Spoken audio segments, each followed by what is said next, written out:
everybody, and welcome to a very special episode of Hashinshin. For this episode, I will be going through every single champion buffed because of Ignite being buffed and therefore making them significantly weaker because Ignite got buffed. I highly recommend that you go get something to drink, get something to eat, and, honestly, go get a shot every time I list a champion who got buffed because of the Ignite change.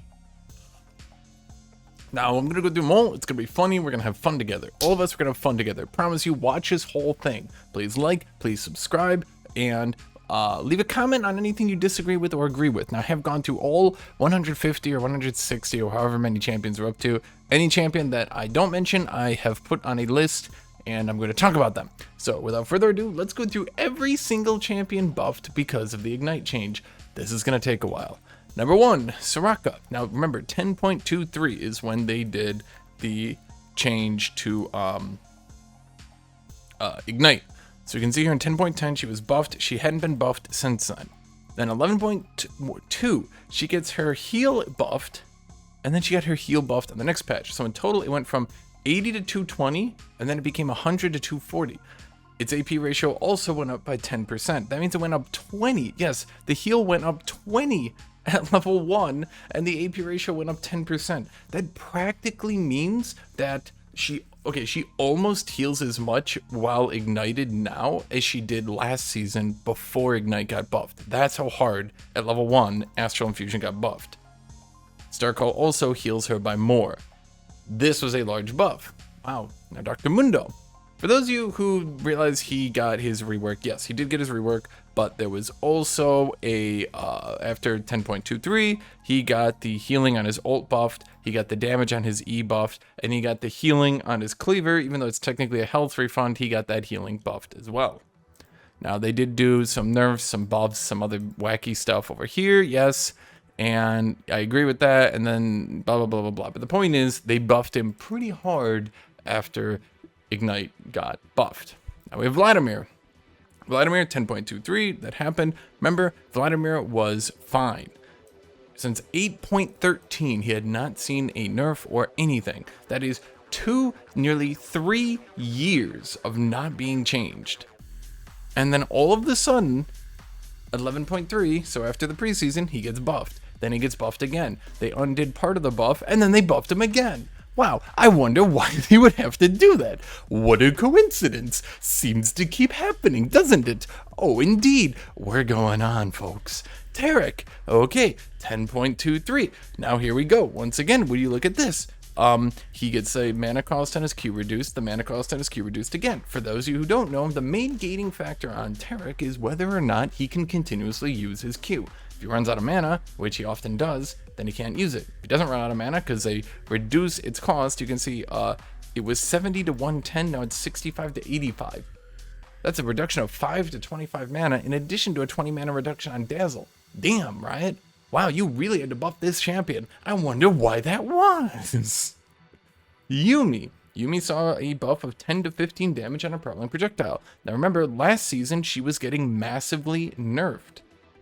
That's right, she had her zoomies get a maximum mana nerf. They adjusted some of her passive and stuff like that, but last season she had received a fairly massive nerf. Now this season she's getting buffed, and she's not even doing that great. Now why is that, Riot? I wonder. Wonder. And here we have Seraphine. Now, Seraphine's a bit of a quandary. I was kind of on the fence of listing her or not, but they did do a massive buff, then they did another massive buff, then they ended up nerfing her solo lane really hard, but at the end, we can see that they end up buffing her and buffing her again. So we can see that Seraphine was doing well, then they nerfed her solo laning, not her duo laning, they nerfed her solo laning really hard, and then they end up buffing her self-shield and her Q damage. Now, why do you think that after nerfing her solo lane, they found out that Seraphine's support wasn't really performing that well? Well, Riot. I wonder. Here we have Maokai. Now, they did nerf his E damage for support, but they ended up buffing his passive healing. Now, why do you think they had to buff his passive healing? I think most people who played against Maokai last season, and when he did get nerfed last season, they noticed that his solo laning was quite good, and he did heal a lot. And yet, now he's being buffed to heal more. Why do you think that is? Now we have Silas. Now here we have that 10.23 patch. He gets his mana buffed, as most mages did, because they removed a lot of mana from items. But then we can see here, they reduce the mana cost on his Q. They increase the damage on his W. They increase the AP ratio for the damage on his W. Then we can see over here, they reduce the cooldown on his W. They did reduce the healing slightly, but then they reduced the mana cost. Then they gave him more attack speed on his passive. Now, they did eventually up here nerf the healing on his W because they reduced the cooldown but didn't reduce the mana cost. Or sorry, they didn't reduce the healing enough to compensate for the reduced cooldown, and then they buffed his Q. Now, why do you think that was, folks? Last season, this champion was totally fine, right? People were picking him. Then this season, they decide we need to buff him. Why do you think that is? And in particular, why were they buffing that W so much, reducing the mana cost? Reducing the cooldown? I don't know. It could have been because of anything. Could it not have been? Now let's go to Alawi. Wow, this is another champion notable for healing. Now we can see last season she hadn't received changes in quite some time, just bug fixes, right? I mean, here we can see she got buffed in 10.20, but not really that big of a buff, and really we can see that she's doing kind of fine. The last change she had seen in 9.13, really? So 2 years? We're nearing 3 years, so 2.5 years again since her last major change. But now look. Oh, that's interesting. So they decide to buff her mana, which is one of her biggest weaknesses. They decide to buff her base movement speed by 10. So she had below average movement speed, and now she has above average movement speed. Now that's interesting. Why would they need to buff Illaoi so much? What a coincidence. Once again, that this champion, and we're on to Warwick. Can't spend too much time. A lot of ground to cover. How long have I been here? 6 minutes? Oh dear God. You guys have no idea. Let me get a sip here. You guys been drinking? You guys been drinking for everything I mentioned? Yeah? Let's go, baby. Okay, so here we see Warwick. Now it's interesting that in 10.23, here we see 10.23, they do the preseason, and then here we can see they massively, and I'm talking massively, buff his passive. We can see that it was always 10 to 44. Now it's 12 to 46. So they buffed the damage by a flat 2. Then gave it a 15% AD ratio, then gave it a 10% AP ratio. Now that's per auto attack. That means he's doing 15% bonus AD per auto attack. This was, at level 1, a very substantial buff to his passive, and later in the game, also a pretty substantial buff to his passive. Which is interesting. And he's sort of doing well, kind of top lane, and that's it. Now it's interesting that this champion hadn't received, he got buffed. Yeah, he got buffed back in season 9, but throughout the end of season 9 and all the way through season 10, no changes. No changes at all. And then, wow, 2 patches, just 2 patches right after the preseason. He had to get a massive buff. Wow, why is that? I can't figure it out. I'm so dumb. I'm a rioter. I don't know. Why am I buffing all these champions? It's a mystery to me. Let's move on. Now, I don't like Cassiopeia at all. You guys know I don't like Cassiopeia, but once again, we will see something happen. We can see last season she was getting nerfed for being overpowered. So here's a champion who's being nerfed for being overpowered. 10.23 happens, she gets the mana buff, and then the mana cost on her Twin Fang gets reduced. The damage on her Twin Fang goes up. Now, that's interesting. Once again, we see a champion who was overpowered, who relied on healing, who now needs to be buffed. Why did this champion need to be buffed? It's a real mystery. Now let's go to Fiora. Now we can see here that she did get a large amount of buffs. She was getting buffed for a large time, okay? Then we can see patch 10.23 hits. Now we can see her passive get buffed. And then we can see, why? Why did her passive get buffed? She was overpowered last season after her last buffs, and then her passive gets buffed. So why did they feel the need to buff this champion? It's a real mystery.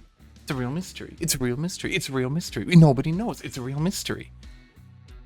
And they have started to nerf her, thank God. Now here's Trundle. Now last season, the end of last season, they had given him a buff. I'll give you that. This champion was getting buffed.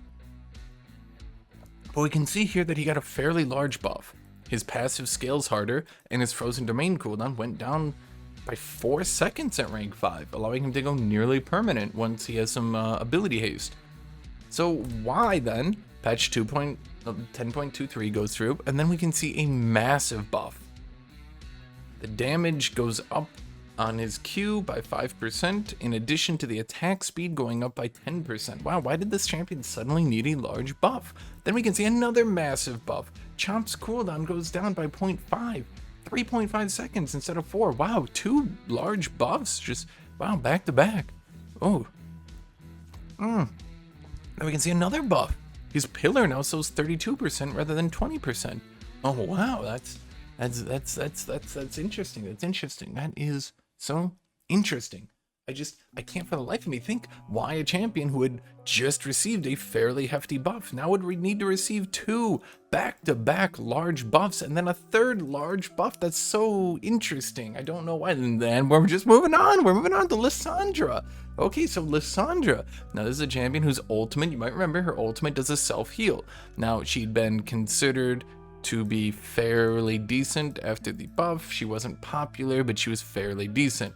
Now we can see in this season, she's getting buffed. She gets 10 more damage on her Q. Now that is interesting. So she was doing okay. 10.23 happened, and then she needed a slight buff. Now Lisandra's probably one of the less affected champions by the Ignite change due to her ultimate, making her immune to the Ignite tick, but that also means the Ignite still reduces her self-healing. Now why would she need to get a buff, particularly in the early game against Ignite? Interesting. And we're moving on, Rengar. So here we can see Rengar 10.23 happens, and then 2 patches later, he gets a substantial buff. He gets very much faster clear time on Battle Roar, and he gets to keep his health up more. Now, why would he need to keep his health up more? Potentially, is it because during fights, particularly against people with Ignite perhaps, that he can't heal as well and needs to have more health and be at full health from clearing the jungle, which he didn't have to be before? Did his clear speed need to go up because things like Ignite were making him weaker? It's weird. This 10.25 patch keeps buffing a lot of these champions who were negatively affected by Ignite. Why is that? So Ignite gets buffed, and then a month later, all these champions just seem to be getting buffed. And we're moving on. Let's go to Zac. Now here we have Zac. Zac's last change was in patch 9.19.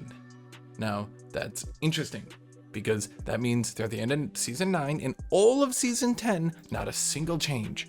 But here we can see, in patch 11.8, Zac needs to get a fairly substantial buff. 10 more base damage to a spammable ability, and doubling the AP ratio. Now, why do you think that is? A champion who a lot of people thought last season was a little bit on the strong side, now in this season needs to be buffed. Now he's a tank, and there's tank balancing and all that in there, but it's curious that these champions seem to consistently keep getting buffed. And we're moving on, Sona. Sona has been performing poorly this entire season, and then just got a straight rework, which has been a buff. I mean, this has just been a buff. So yeah, she's been massively buffed. Not even gonna say much more. Moving on, Lee Sin. Now Lee Sin, due to his W, heals a lot because it shields him, and he goes Gore Drinker, and he gets Omnivamp from his W. I would say that yes, he healed a lot. And yet, his win rate went down substantially during the preseason. Here's this patch 10.25 again. Wow, always on this patch. So a month after the Ignite change, all of a sudden, so here we have this champion gets a fairly substantial buff. So he gets nerfed, right? Safeguard cooldown increased to 14 from 12. Do you see that? Then he gets a buff to his damage, but then right here, they undo that nerf and increase his armor and increase his base damage. Now, why would they need to undo the nerf that they had to do and buff him even farther? Was there something in the preseason that perhaps negatively impacted him? Maybe. Could it have been? Oh, it's a real mystery.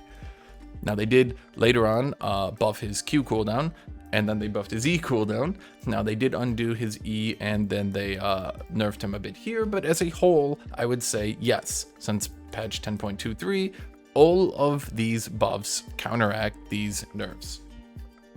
Especially the fact that they had to massively buff him 2 patches after the Ignite change. Now we have Kane. So patch 10.23. Now, he did get nerfed because he could use Gore Drinker. Gore Drinker can cancel his Q animation, and he synergized with it really, really, really well.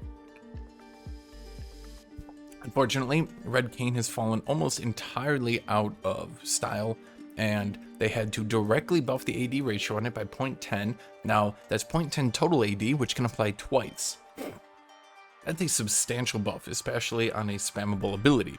So we can see they originally gave him a nerf, then they buffed back most of the nerf, not all of it. His Q cooldown still did go up, but then you can see on Red Kane in particular, the healing one, the one that would be perhaps negatively impacted by Ignite, that one received a buff, but not Blue Kane, not the one who doesn't get massacred by Ignite.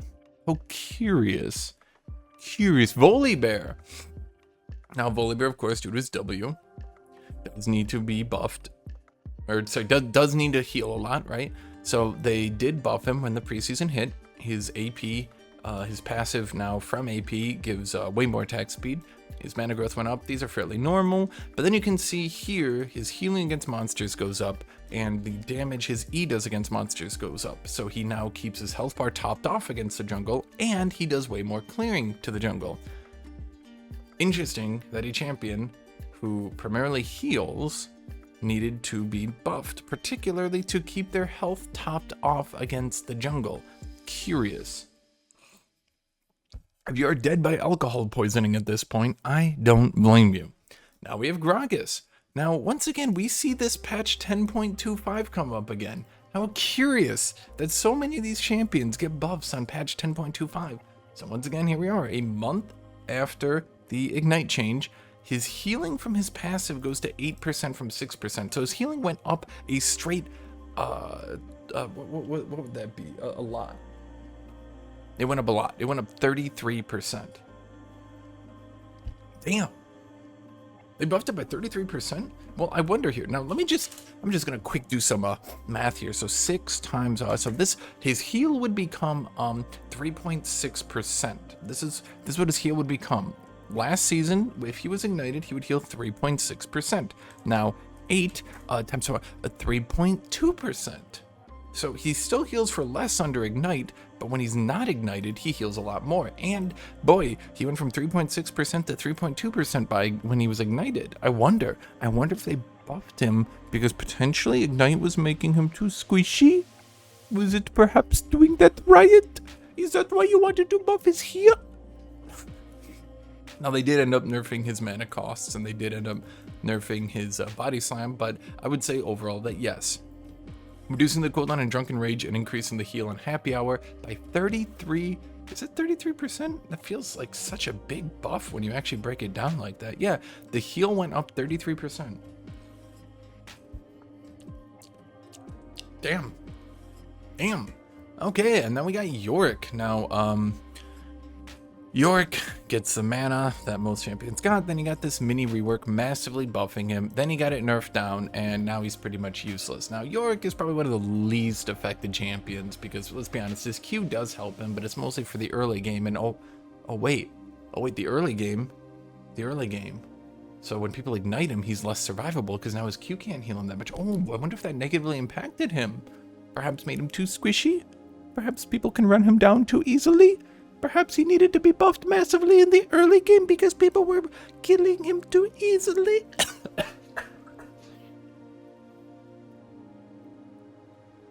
Yeah, that's basically what happened. So let's move on to the last one, Nidalee. Now, this one's curious. Why did Nidalee get a reduction in the mana cost to her heal, and her Q got more damage, and her health went up substantially, 25 more at level 1, and then 10 more per level. So reduction on the mana cost to her heal, and she's far tankier. Does Nidalee rely on a heal, perhaps? One particularly that affects her more at low health? And perhaps could have buffing Ignite have made her significantly less survivable, such that they would need to give her more base HP to make up for that? I don't know. Yes, that's what happened. Not even gonna And I'm gonna joke about that one. So now, I hope you all are drunk to death from taking a drink every single time I've gone through this. It has taken me 20 minutes to get through this. I'm sorry if this wasn't funny or hilarious for you, but there we go. I cataloged them all. Now, let's go through the champions. You're probably yelling at me for not listing, okay? Fiddlesticks was already getting nerfed last season, and in particular, a lot of the changes did benefit him. So he does sort of kind of maybe rely on healing, but not as much as he ever used to. And remember, last season he was already getting nerfed down. Seraphine did get nerfed, but she later got buffed, particularly her self-survivability. Renekton, he did get nerfed, but he has extremely good synergy with the new items, and I think he's been over-nerfed. I don't think the last healing nerf on his Q really was needed. Nunu, he was already getting nerfed last season. He's now been buffed basically harder than he's been nerfed. In fact, more than basically. I mean, he lost 30 HP, but he's gaining more AP ratio and more movement speed. So 30 HP for that, not a bad deal. And by being a tank, it makes him a bit hard because tanks were very overpowered when he got nerfed, and now they're underpowered when he's getting buffed. So it's kind of Olaf, he was very much using Gore Drinker due to a bunch of effects on his kit, and he was later buffed, and I think he's been buffed harder than he's been nerfed anyway, but he's still totally unusable, in my opinion. Okay, and then we have Hecarim, who was massively over-nerfed, and it was never really the healing that was making him overpowered, it was the non-healing items he had that were kind of breaking him. So I don't think it's fair to say that he was nerfed. He did heal, but he had a lot of, champions who rely on healing who didn't get changed have been Nami. And let's be honest, Nami's not doing particularly amazing right now and will likely get buffed in some time anyway. Now, champions who rely on healing that I'm not mentioning. Echo. Why? Echo still heals so much that he typically overheals anyway, even with Ignite. Like, the dude heals like 3,000 health, right? So even if you Ignite him, he still heals, what would that be? He would still heal 1,200. Which on a champion with low health like Echo, that's gonna, Nocturne, his healing barely scales. It's not really that big a deal. I don't think it even scales on anything other than levels, right? And for the most part, it's just used to top his health off in the jungle or between fights in the laning phase, so it's not really that big a deal. Irelia, she did get a mini rework. She's massively overpowered, so... And then she primarily heals between combat. She does have in-combat healing, and it is decent, but she primarily, it's the Q spamming the minions that is her biggest healing.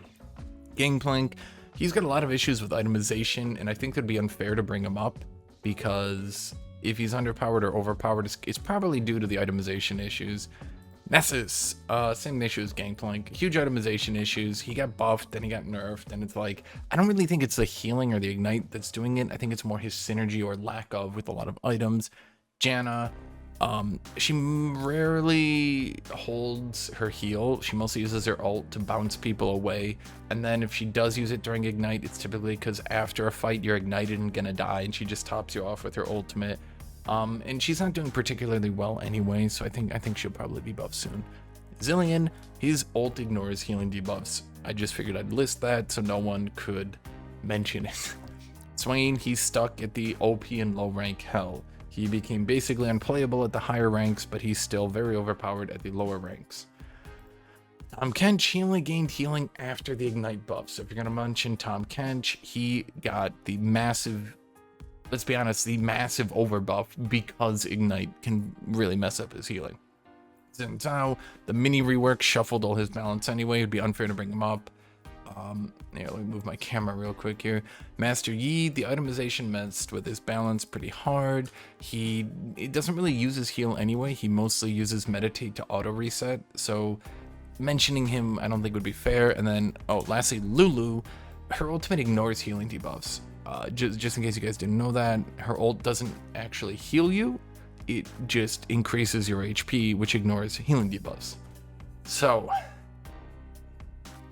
I'm hoping by mentioning all this, you can all start to maybe agree with me that, yes, maybe buffing Ignite to a 60% healing debuff when it's been years and years and years of being 40%, maybe just doing that randomly, not even listed in a patch note, was really a bad idea. Do you guys see how many champions that primarily rely on healing have been changed. This is 1, 2, 3, 4, 5, 6, 7, 8, 9, 10, 11, 12, 13, 14, 15, 16, 17, 18, 19, 20, 21, 22, 23. Damn, that's a lot of champions who primarily rely on healing, and these are all buffs. All these champions are buffs. How many champions got nerfed and relied primarily on healing? 1, 2, 3, 4, 5, 6. And in all those 6, there's a pretty good reason for it happening. Now, I'm not mentioning champions like Yone and Yasuo who get healing from other effects, from items or stuff like that. I'm not mentioning those champions, okay? Because the items are balanced against the new healing debuffs, and so that's its own thing, okay? I'm talking about the champions who weren't balanced against 60% healing debuffs. Those champions are the ones that have been messed with really hard by Riot, okay? So, thank you for watching. Thank you for being here. There's hopefully enough evidence here that whenever someone mentions anything about a healing debuff, I can just be like, go watch my video, go see how many times they're screwing with the balance of the game and how many times they have to buff and change shit because they just randomly as fuck decided to buff Ignite. So thank you, everybody. Thank you all for watching. Thank you all for being here. Thank you, my Patreon boys, girls, everybody. You're all great. Subscribe to my Patreon, patreon.com/Hashinshin, $3 minimum.